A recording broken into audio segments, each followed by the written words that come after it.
Hello everybody and welcome back to the channel. Today we're going to be taking a look at my dad's 2007 Volvo XC90. As you can see, the surroundings are snowy and icy, so if I slip, that would be on me. But yeah, this is our family car, and I'm sure you've seen this when I've reviewed the C-Class maybe once or twice. Actually, you may have seen this car, you may not have seen this car, but it has been in our family for a while. Well, it's just been with us. It hasn't been passed down or anything like that. But this car we bought used back in March of 2016. So it was pretty old even back then. This is a 2007, so it would have been about 9 years old. And we've had it ever since. We've had it for about 6, almost 7 years now. And yeah, it's been a pretty decent car. It has a good amount of space, good amount of storage. And yeah, let's just go ahead and hop in to the review. I'm gonna try to stay as far away from some of this as I can. But yeah, let's go ahead and hop in. So first of all, up front, you can see very, very aggressive looking front end here. You can see, I do like the older early 2000s to mid 2000s Volvos. They just look really good in my opinion. You can see the headlights here. I think these are just halogens. They do have the daytime running lights as well. And you have fog lights down there. You can see icicles. All the ice, excuse me, is starting to melt, as you can hear from the water. You have another headlight, your second headlight there, and then you have your nice Volvo grille with your Volvo logo, and yeah, very, very nice. The hood is covered in ice. Yeah, that's ice, and but you can see it is silver. So we'll kind of walk around the side here and hope I don't trip. You can see, first of all, these rims have so much brake dust on them, and they are I can't find the size on these ones, but yeah, you can see they are the 6-spoke, I guess. Yeah, and then you have your brake discs and calipers back there. It's a little more slippery back here. Then you have your rim back here. This one actually doesn't have as much brake dust as the front, and yeah, same thing. And this is a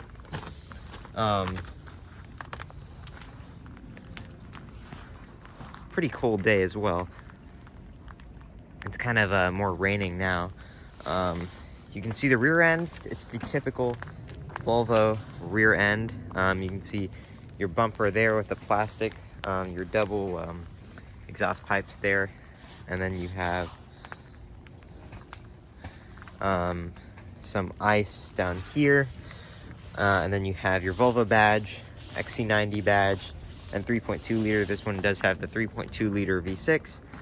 I'm not going to pop the hood, just in fear of, well, I don't think my dad would let me pop the hood on this one, but it does have, I think about 65 horsepower. And you can see there's ice all up in there. But you can see the third row is up, and we have a baby stroller back here as well. And that just completely popped off. So just to show you, this car isn't like the most quality thing in the world, but it works. And let me try to see if I can at least pop that back into place there. All right, that works enough. It does have a spare tire back here. I'm not gonna lift that open because there's just a ton of stuff back here. But yeah, when you fold these seats down, you can kind of see how much trunk space you're gonna have. And you can also fold those seats down if you need the extra room. Headliner is in pretty bad shape, but other than that, all it really needs is a good cleaning and then maybe a reupholstery of the headliner. But yeah, that's basically it for the trunk. And let's go ahead and hop in to the back. Well, I'm pretty sure. Yeah, the doors aren't sealed shut. Okay. Yeah, so here's the back seat.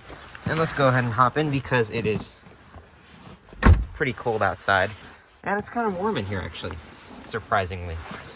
So my dad did start it up earlier this morning. That's probably why it's not freezing cold in here.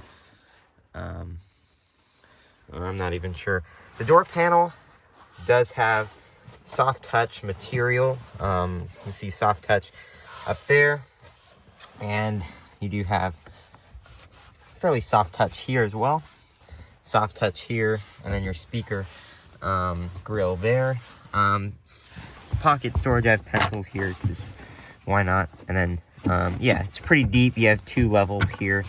But yeah, you can see the seat is leather. I'm pretty sure this is leather. And it is pretty comfortable. These are captain's chairs, so you can, well, it doesn't want to work now, but you can move them back and forth. See if maybe this seat will do it. Yeah, it's not going to do it. But they do move back and forth. Yeah, the seat will do it. It'll do it now. I'm sitting on it. But yeah, leg room. Let me pull this back. Leg room is pretty good. You do have a little indent here. Double pockets here, so you have one leather wrapped and then one just regular netted. It's not sagging, surprisingly, despite how much we've beat up this back seat. Back here you can see you have an ashtray that regularly pops out, and then you have cup holders as well. You can actually remove this whole assembly as well, which is kind of weird. It's kind of a weird feature. This middle seat here does have a booster as well. I'm not going to try to put it up single-handedly, but you can see how that would kind of fit. But yeah, other than that, you do have vents on the doorpost, so you don't have any vents there. You just have a 12-volt outlet. But here you do have vents on the doorpost, although the car doesn't have working AC. But yeah, you can see the headliner is kind of jacked up. You do have dome light though. And this bug has been in here ever since we bought the car. I'm not sure if you can see the bug in there. But yeah, let's go ahead and hop into the front seat. And again, pray that I don't slip on this very slippery surface.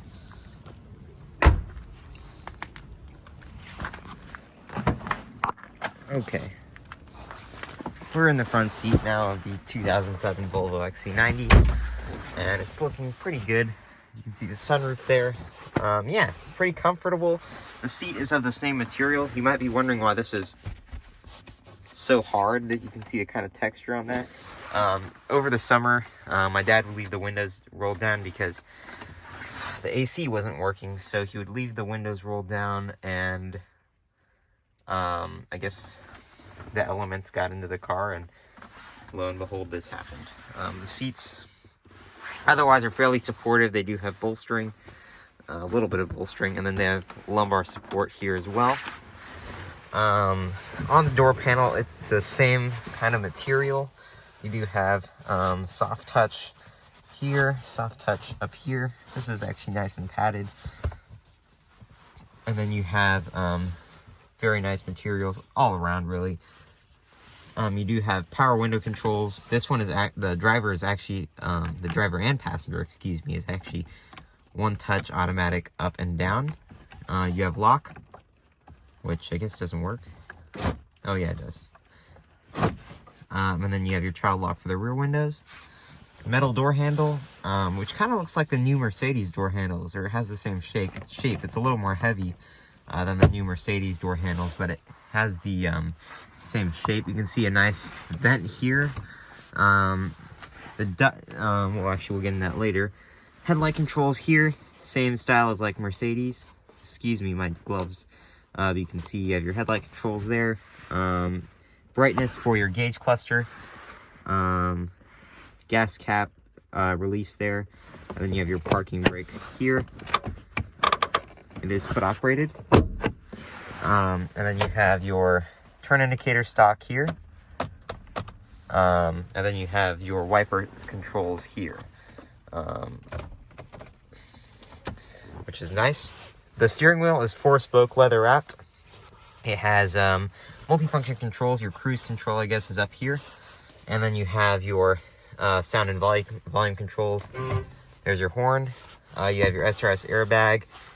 The leather is pretty shiny, pretty smooth. That's to be expected of a leather-wrapped steering wheel, any leather-wrapped steering wheel.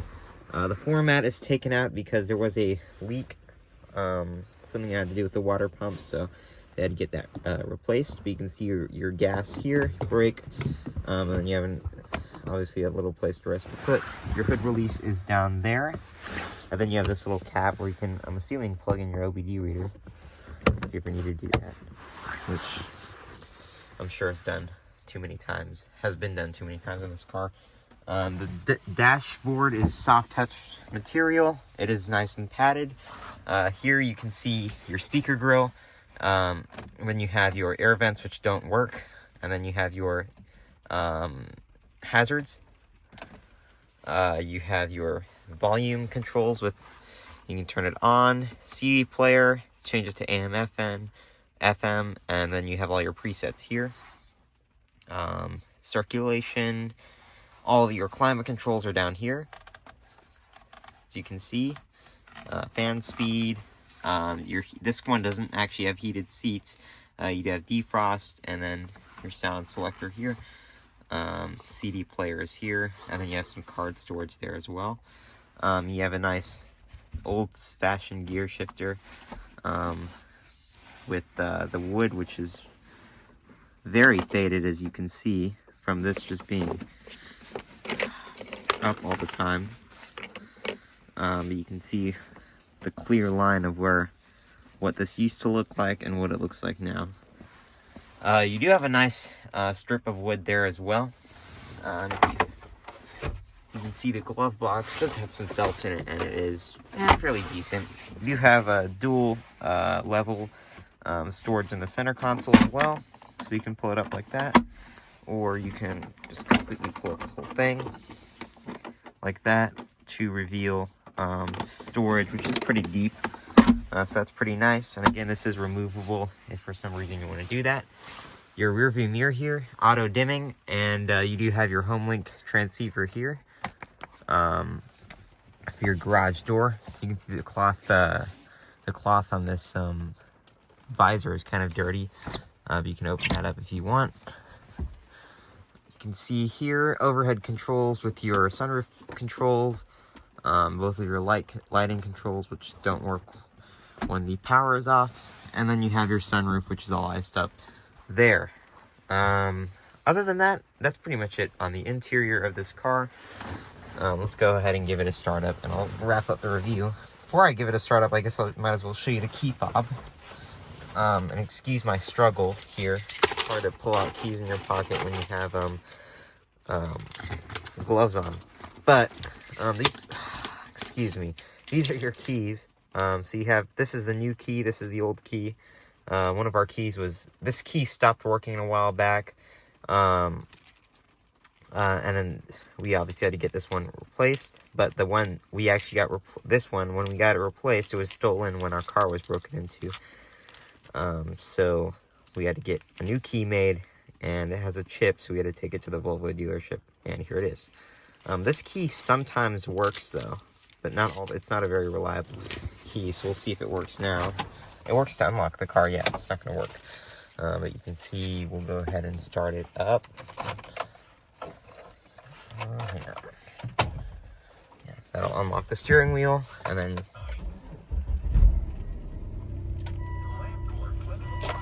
you can hear that 3.2 liter V6 fire to life. And you can see 230,813 miles on the clock, and it is 32 degrees. Check engine light is on, and there's all kinds of stuff on with this. You can see everything works though. Yeah, everything is working in good condition. And yeah, it's a pretty good car. It's been pretty reliable. And would I recommend one? I would probably get a S40 sedan. But this one has been pretty good to us, so I can't complain. And I honestly would not mind having a older Volvo. The new Volvos I'm not too big of a fan of, but these older ones do look really, really nice in my opinion. But yeah, thank you guys for watching. I'm not going to get out in fear of ruining the whole video. But thank you guys for watching. I know this has kind of been a short review. Well, it's 15 minutes, so... but yeah, I want to appreciate you guys' support on the channel, and I'll hopefully be back with another Mercedes soon. Maybe it'll be that one. Who knows? Thank you guys for watching. I'll see you in the next one. Bye.